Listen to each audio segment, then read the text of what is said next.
रहने का, खाने का, और उससे पहले 1000 रुपये पर बच्चा फीस फेडरेशन में जमा करानी पड़ती है। तो कम से कम ये मान लो कि एक बच्चे के साथ में, एक बेटी के साथ में उसका कोई पेरेंट्स आता है, उसका आने जाने का, रहने खाने का 8 से 10 हज़ार रुपये में कम से कम पड़ता है। अगर वो ऐसे टूर्नामेंट हर महीने खेलने लगे तो उसका देखो खर्चा कहाँ जाएगा। हमें जरूरत है उनको मदद करने की, ये उल्टा उनसे खर्च करवा रहे हैं। तो ये बहुत सारे मुद्दे हैं। जो कोई दंगल होते हैं मिट्टी की, जो दूसरी फेडरेशन थी काफी टाइम से चली आ रही थी, उनके साथ इनका कोई केस चल रहा है बहुत पुराना, उनके टाइटल का केस चल रहा है। उन्होंने कोर्ट में कहा था कि ये हिंद केसरी टाइटल जो है हम 40 साल से करा रहे हैं, और जहाँ तक मुझे ज्ञात है वो अभी भी चल रहा है। अभी हैदराबाद में कुछ दिन पहले ही उन्होंने दंगल कराया था, कई लाखों लाखों रुपए इनाम का था, पर लेकिन इस फेडरेशन ने ऐलान कर दिया कि उसमें जो पहलवान जाएगा उसको सस्पेंड कर देंगे, निलंबित कर देंगे। तो ऐसे ऐसे तुगलकी फरमान जो ये सरकार, ये फेडरेशन जो लागू कर रही है, तो उन सब के खिलाफ हम सब लोग इकट्ठा हुए हैं। ऐसे बहुत सारे मुद्दे और भी हैं जो हमारे पहलवान साथी आएंगे, उन्होंने पहले भी बताया है, आपसे और भी शेयर करेंगे। और एक और बात वो जो उन्होंने कही कि यहाँ पे जो पहलवान बैठे वो सिर्फ हरियाणा से हैं, ऐसा नहीं है। यहाँ पे पूरे भारतवर्ष से कोने कोने से खिलाड़ी और समर्थक आए हुए हैं। पहले भी बताया गया है, उत्तराखंड से भी आए हैं, महाराष्ट्र से भी आ रहे हैं, वेस्ट बंगाल से भी कॉल आ रही है पहलवानों के पास। तो हर जगह से, क्योंकि वहाँ पे भी इसी तरह की शिकायतें आ रही हैं, उन बच्चों ने भी ये फेस किया है। और मैंने बताया था कल, जो ये कहानों के हरियाणा के ही हैं सभी पहलवान, मैंने कल बताया था, कल संदीप तोमर ओलंपियन 2016 का एशिया चैंपियन, वो भी अपना समर्थन देने के लिए कल आए थे। वो भी पश्चिमी उत्तर प्रदेश से है और हमारे बीच में कल भी थे और आज भी है। कॉमनवेल्थ के मेडलिस्ट हैं, अर्जुन अवार्डी हैं, वो कल भी मौजूद थे और अभी भी हैं। वो भी यूपी से हैं, शोकिंदर तोमर जी। तो जो ये घुमाई जा रही है ना बात, अगर सिर्फ हरियाणा वाले कर रहे हैं या एक कौम के हैं, ऐसा कुछ नहीं है। ये लड़ाई सभी बच्चों की है। इसमें जो कौम को घसीटा जा रहा है या एक विशेष राज्य को घसीटा जा रहा है, ये गलत है। यहाँ पे 36 बिरादरी, बिल्कुल 36 बिरादरी के पहलवान है। ये हो सकता है किसी बिरादरी में कम है, किसी में ज्यादा है, पर लेकिन 36 बिरादरी में एक कुश्ती का खेल खेला जाता है और 36 बिरादरी के लोग यहाँ पे समर्थन करने आए हैं। और मैं कहूँगा हमारे बीच में है शोकिंदर तोमर जी, जो यूपी से मैंने अभी बताया, अर्जुन वाडिया, वो भी अपनी बात रखेंगे। कल भी उन्होंने अपनी बात शेयर करी थी आप सबके बीच में।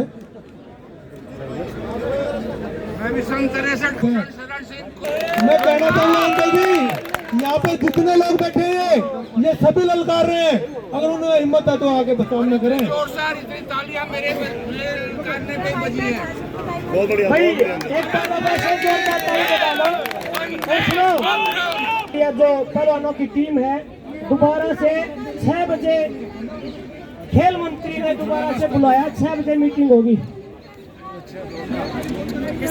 6 बजे अभी दोबारा से मीटिंग होगी। 6 मैं सबसे पहले तो अपने देश की जो मीडिया है उसका धन्यवाद करना चाहता हूँ।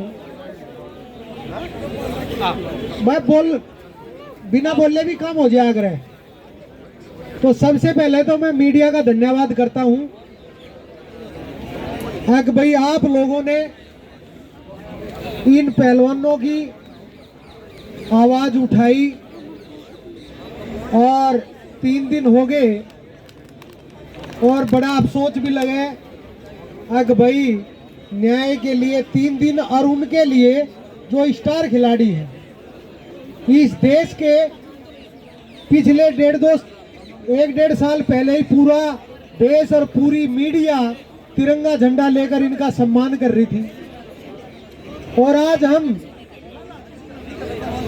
न्याय मांगने के लिए ये सब खिलाड़ी यहाँ बैठे हैं। और मेरे से पहले सुजीत भाई बता रहे थे, देखिए इस देश की फितरत है। अब ये कोई भी चीज हो तो राजनीति जरूर घुस जाती है। जो यहाँ पहलवान बैठे हैं, इन्होंने ये प्रण कर रखा और कसम ले रखी कि भाई हमें कोई राजनीतिक अधिकार चाहते हैं। हम चाहते हैं कि जो हमारे साथ हुआ उस पे हमें न्याय मिले। और मुझे बड़ी खुशी है आज सामने देख के, अब बहुत नामचीन पत्रकार, बड़े जर्नलिस्ट आज आए हैं और 1-2 दिन से हमारी आवाज उठा रहे हैं। और लोकतंत्र का चौथा स्तंभ हो आप। और मैंने कल भी कही थी कि चौथे स्तंभ में जो हम देखते हैं, बहुत सारी हमारी बहन बेटियां हैं और उम्मीद है उनसे, अगर जो यहाँ मंच पे बैठी हैं वे भी उनकी बहन हैं, और जो पीड़ा इनकी है आप उनको न्याय जरूर दिलाओगे। ये जो बैठे हैं स्टेज पे, ये सब गरीब किसान मजदूर के बालक हैं। बड़ी कठिनाई के साथ जितना स्ट्रक्चर होना चाहिए देश में खेल के लिए उतना नहीं है हमारे पास आज भी 21वीं सदी में। लेकिन उसके बावजूद गरीब किसान परिवार में पैदा हो गए, बड़ी कठिनाई से आगे बढ़ा जाता है। मेहनत, और शहरों में तो फिर भी कुछ साल पहले भी लड़कियां अपना कैरियर चुनने के लिए बाहर निकल जाती थी। लेकिन जो हमारे देश के गांव देहात के गांव हैं, आज भी वहां से लड़का है। अब बहुत सारी बातें आती है कि भाई एक स्टेट के कितने, दूसरी स्टेट के कितने, ये विभाजन मत करो। ये देश की धरोहर बैठी है, ना इसमें कोई स्टेट है, ना इसमें कोई जाति है, ना इसमें कोई धर्म है। ये देश के हीरो हैं और इनके भाई बॉर्डर पे खड़े जो देश की रक्षा करते हैं, और इनके पिताजी वो हैं जो खेत में काम करते हैं और इस देश की जनता का पेट भरते हैं। हमारा इतना ही परिचय है इन खिलाड़ियों का, इन पहलवानों का। ना हम किसी कास्ट में हैं, ना ये किसी पार्टी में है, और ना किसी राजनीतिक में है।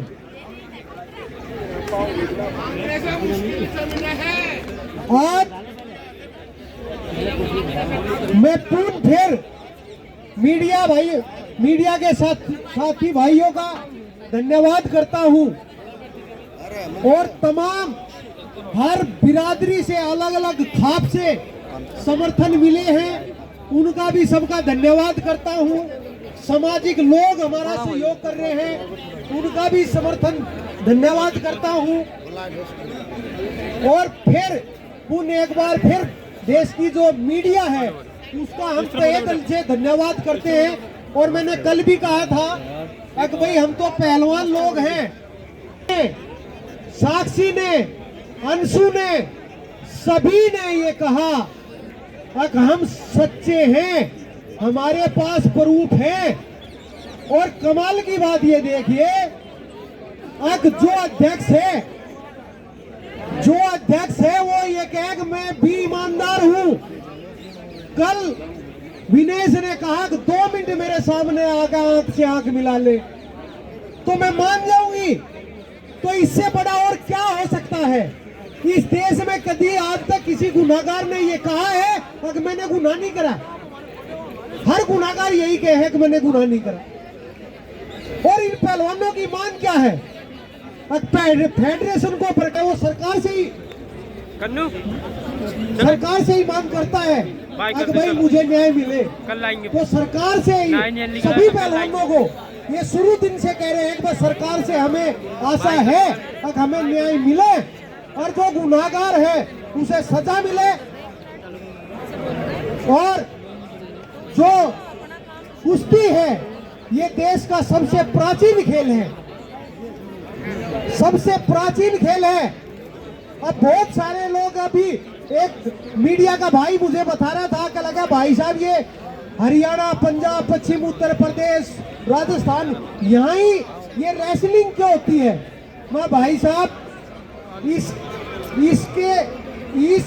इस बारे में पता करने के लिए आपको थोड़ा पीछे जाना पड़ेगा। ये जेनेटिक सिस्टम है। दिल्ली के आसपास 100-200 किलोमीटर के आसपास जितना बढ़िया खान पान है, रहन सहन है, और मुझे आज भी याद है कि मेरे जो दादाजी थे वो किसी देवी देवताओं की मूर्ति की पूजा नहीं करते थे, वो बजरंगबली की पूजा करते थे। हमारे फादर भी उसको ही मानते थे, हम भी उसी को मानते हैं। तो ये एक सभ्यता जो संस्कृति हमारे देश की है, ये उसकी धरोहर है। अगर आपको कोई स्विमिंग का बच्चा खोजना है जो बढ़िया जल्दी बनाना हो, तो आप नदी किनारे चले जाओ, मल्लाह के बच्चे मिलेंगे आपको 8-8, 7-7 साल के, उनको अडॉप्ट कर लो अगर ओलंपिक में मेडल लेना है। तो ये जेनेटिक सिस्टम है। अगर यहाँ के आदमी को कहे कि स्विमिंग में ओलंपिक में मेडल लिया होगा तो नहीं ले सकता।